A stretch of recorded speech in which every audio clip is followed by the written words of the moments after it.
The first title or under the funding was Handbook for Registration of Civil Society Organizations in Namibia.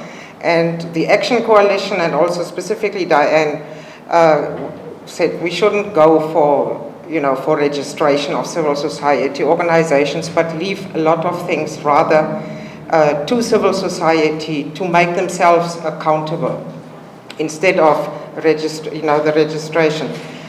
Because that process was very much driven by the government, and Dr. Tsetko and Ms. Christine Leiser are here from the EU.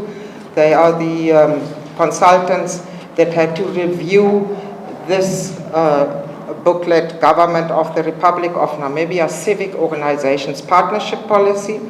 They drove, they had all these consultations, and they again had other consultants that were reviewing this, and we got the review of this book or this policy, which dates since 2005. And in 2022 it was reviewed and it was found not fit for purpose anymore.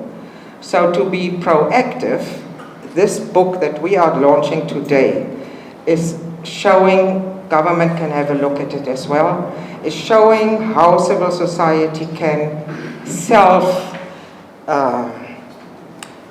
activate accountability.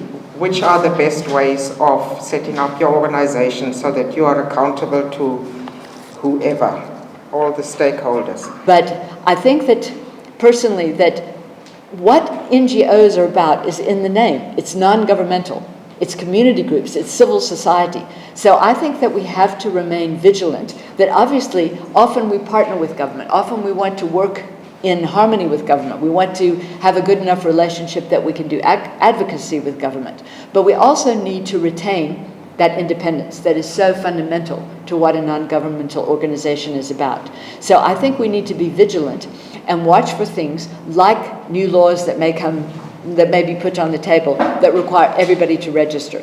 Because you don't have to even do anything bad. Some other countries have found that registration can be a problem just because government is slow. They submit their documents and then they don't get the registration, and meanwhile funding opportunities, float by and leave them hanging. So it can be, sometimes it might be the intent to control, sometimes it might just be inefficiency. But we want to be very vigilant that where there are needs to comply with the requirements set out by the government, that they are reasonable and for good purposes and not excessive control.